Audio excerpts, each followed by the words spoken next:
Olá, eu sou o professor Danilo de Oliveira e vamos para mais uma videoaula, tá? Eu estou um pouco cansado, confesso agora, porque essa já é a minha... O meu WhatsApp está tocando, né? Vou desligar aqui. Essa já é a 8ª videoaula da manhã de hoje. Então, né, talvez é a primeira videoaula que você está assistindo, mas já é a minha 8ª videoaula, então já estou cansado, já estou um pouco ansioso para encerrar esse bloco de videoaulas do dia de hoje, tá? Espero que essa videoaula, uma videoaula bem curta, tá? Espero que essa videoaula seja útil para você, né? É mais uma sobre a Roma Antiga. Já gravei uma bagatela, um monte, né? Uma porção, uma pancada de videoaulas sobre a Roma Antiga, né? Essa é mais uma, ou mais precisamente sobre o Império Romano, né? Porque Roma ela é dividida em várias fases. Daqui a pouco eu mostro um slide para vocês lembrarem quais fases, né, eu tenho da história da Roma Antiga, tudo bem? Então, espero que a videoaula seja útil para vocês, tá? E espero que no final, né, ela tenha sido realmente de grande proveito, tudo bem? Tá? Só para lembrar então, né, conforme eu já disse para vocês, a história da Roma Antiga, ela costuma ser dividida em 4 fases distintas. Eu tenho, né, a fase da monarquia, eu tenho a fase da república, eu tenho a fase do império, eu tenho, né, o fim do império, quando eu vou começar lá a Idade Média.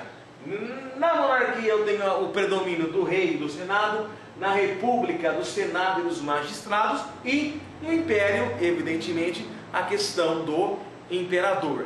Essa outra linha do tempo que eu coloquei aqui embaixo para vocês é uma linha do tempo alternativa que eu achei interessante também sobre a questão do império, né? O império, a fase do império costuma ser dividido basicamente em 2 fases. Eu tenho a fase do Alto Império, que é o apogeu, uma fase em que Roma ainda estava bem, e eu tenho a fase do Baixo Império, né? Então aqui vocês podem ver, né, a questão do período do Alto Império, que é essa parte aqui da Pax Romana, né? E aí depois eu começo o século das crises, né, que é a questão do Baixo Império Romano. Esses cavalinhos aqui, né, são relativos às invasões dos povos bárbaros. Esses focos de fogo aqui, de incêndio, são revoltas cristãs que vão acontecendo, né, ano 1, ano 100, ano 200, ano 300 e assim por diante. Essa linha do tempo eu acho ela bastante interessante, tudo bem? Mostra aqui, né, para orientar, para localizar melhor o ano 30 na crucificação, a década de 30, né, a crucificação de Jesus Cristo, né, algumas revoltas que teve, o famoso Edito de Milão, que liberalizou o cristianismo, né, aí em 391, com o Teodósio, a oficialização do cristianismo como religião oficial. Em 395, né, a divisão do Império Romano em 2 partes, Oriente e Ocidente, e em 476 a queda do Império Romano. Tudo isso, né, alinhado com a invasão dos povos bárbaros. Tudo bem, pessoal? Tá? Então, conforme eu já disse para vocês, o Império Romano, a história do Império Romano, a parte de império, ela é dividida em Alto Império, Baixo Império. O primeiro imperador, nós já sabemos, foi quem? Otávio Augusto, que foi, né, adquirindo vários títulos, até adquirir o título de Augusto, que era o título atribuído às divindades, a Deus, né, aos deuses, mas ele foi, né, incorporando o título de príncipe, de imperador, né, de tribuno da plebe, de sumo pontífice, até chegar a Augusto. Tudo bem? Então, o primeiro imperador, né, nessa fase imperial, foi Otávio Augusto. Não posso esquecer esse nome, né, primeiro imperador. Outra coisa que eu não posso esquecer é o que? As principais medidas que o Otávio Augusto fez quando ele se torna imperador. Então, vou enumerá-las para vocês, tá? Primeira medida, lógico, vai agradar quem? O exército. O imperador que quer se manter no poder tem que agradar o exército. Então, a primeira medida do Otávio Augusto foi o quê? Profissionalização do exército e doação de terras aos veteranos de guerra. Então, o Otávio Augusto, muito sábio, agradou aquele que o apoia de forma armada, né? Tem que ter. Se o imperador não tem apoio do exército, ele está lascado, né? Está morto, tudo bem? Ele vai ampliar a política do pão e circo para tentar diminuir as brigas sociais, as tensões sociais, e com o povo mais calmo também é mais fácil ele se manter no poder, tá? Ele vai criar a guarda, a famosa guarda pretoriana, a tropa de elite ali em volta do imperador, tá? E o governo do Otávio Augusto vai ficar marcado, né, essa palavra é importante, como sendo a fase do período de paz romana, pax romana, que foi um período de prosperidade, de estabilidade, de crescimento, né, antes de começar o período de crise. Então, falei em Império, falei em Otávio Augusto, tá? Importantíssimo esse conceito de paz romana, tá bom? Tá? Outra coisa importante que eu não posso esquecer é o que? Augusto, para melhor administrar o Império Romano, ele dividiu o Império em duas partes. Então ele criou a parte que pertencia a ele próprio, né? Que eram os domínios imperiais, que ele administrava, e ele criou também a parte que o Senado administrava, que eram as províncias senatoriais. Então ele fez essa divisão, né, na verdade para agradar, né, os grupos, inclusive dos senadores. Então ele dividiu o império em essas áreas de influência, as províncias senatoriais e as províncias imperiais. Tudo bem, pessoal? Alguma dúvida sobre Otávio Augusto? Tá? E esses são os principais elementos que eu tenho que lembrar sobre ele. Tudo bem? Depois do governo do Augusto, eu vou ter outras dinastias. Então eu fiz aqui uma linha do tempo com as principais características. Eu acho interessante porque resume bem as características das dinastias posteriores. Tá? Então eu vou ter no Alto Império e no Baixo Império. Eu vou ter a dinastia Júlio-Claudiana. Destaque para quem? Tibério, no contexto da morte de Jesus. Calígula, né? Famoso Calígula. Cláudio, Nero, que ficou famoso por tacar fogo em parte de Roma para acusar os cristãos. Aí eu tenho a dinastia Flaviana, dinastia Flávia, né? Com Vespasiano, que vai iniciar a construção do Coliseu. Tito, né? Que foi o responsável, né, contra a revolta dos judeus. Nessa época aconteceu a erupção do famoso vulcão Vesúvio.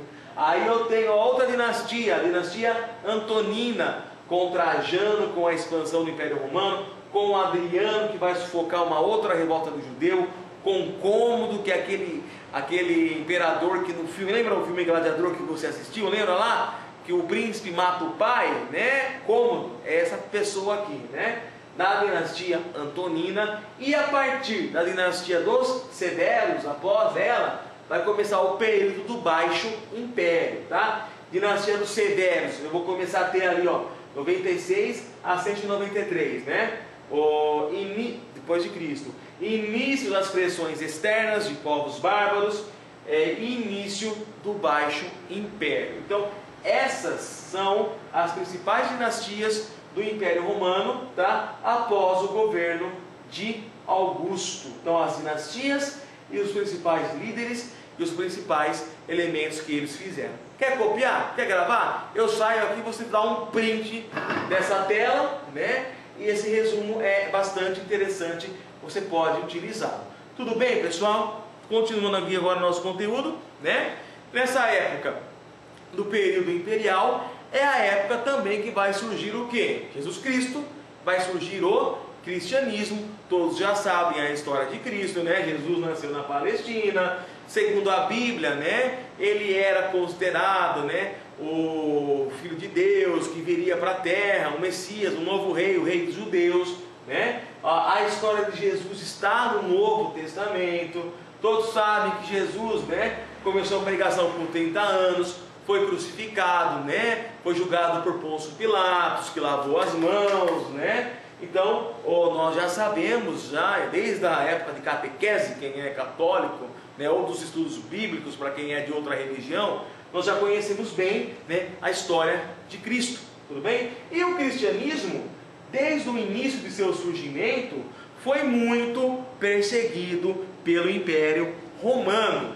Tanto é que os primeiros cristãos tinham que é o julgamento de Jesus com Pôncio Pilatos. Tanto é que aqui é o Nero, que tacou fogo em Roma, né? Aqui é a crucificação de Cristo, todo mundo conhece, né? Tanto é que os primeiros cristãos tiveram que fazer o quê? Tiveram que esconder, né? Tiveram que praticar os seus cultos de forma velada. Mas mesmo assim o cristianismo foi se expandindo, foi aumentando a sua influência, né? Lógico que alguns políticos começaram a adotar alguns valores cristãos com segundas intenções, mas enfim, né, o cristianismo foi crescendo. E aí eu tenho que lembrar, nessa época do Império Romano, né, dois nomes importantes que sempre são cobrados, que eu vou cobrar na minha prova com os meus alunos e que sempre é cobrado em vestibulares, tá? Que é a figura de Constantino e a figura de Teodósio. O que eles fizeram de importante no período imperial e o que tem a ver com o cristianismo? Vamos lá. Constantino, ele foi o cara que fez o Edito de Milão, já escutei a gente falar Edito, né? De Milão, Edito de Milão, que foi a proibição da perseguição aos cristãos, ou seja, deu liberdade de culto ao cristianismo, tá? E eu tenho finalmente o Teodósio, que esse é o cara que vai tornar o cristianismo a religião oficial do Império Romano. E aí, lógico, né, como o Império Romano abrangia grandes áreas da Europa toda, o cristianismo também foi o quê? Se espalhando pelo mundo todo. Tudo bem, pessoal? Então, na videoaula de hoje, bem rapidinho, eu falei sobre o Império Romano, falei sobre, né, as fases da história de Roma, falei, né, mostrei essa linha do tempo aqui, que tem algumas datas importantes. Falei sobre o primeiro imperador, que foi o Otávio Augusto, as medidas que o Otávio Augusto fez. Falei sobre o cristianismo, né? Falei sobre o Alto, sobre o Baixo Império. Falei sobre a perseguição aos cristãos. Falei sobre o Constantino, que liberou a religião cristã. E falei sobre o Teodósio, que tornou o cristianismo religião oficial. Cansei, tá? Então, assim, apesar do meu cansaço, espero que tenha dado para entender, né, a matéria, e espero que a aula tenha sido útil, tá? Então encerro hoje a minha 8ª videoaula, né? Talvez a sua primeira videoaula que você esteja assistindo, tudo bem? Sobre esse assunto vai ter mais um, né? Que é a crise e o fim do Império Romano. Então, se vocês quiserem, procurem aí no meu canal, vocês podem assistir também. Se alguém tiver alguma dúvida, basta mandar uma pergunta, né, para o e-mail que está aparecendo aqui embaixo, ó, prof.danilodeoliveira@gmail.com. Eu vou responder para vocês com o maior prazer. Tudo bem? Muito obrigado por ver essa videoaula e até uma videoaula, se Deus quiser. Um grande abraço para vocês. Até mais. Tchau, tchau.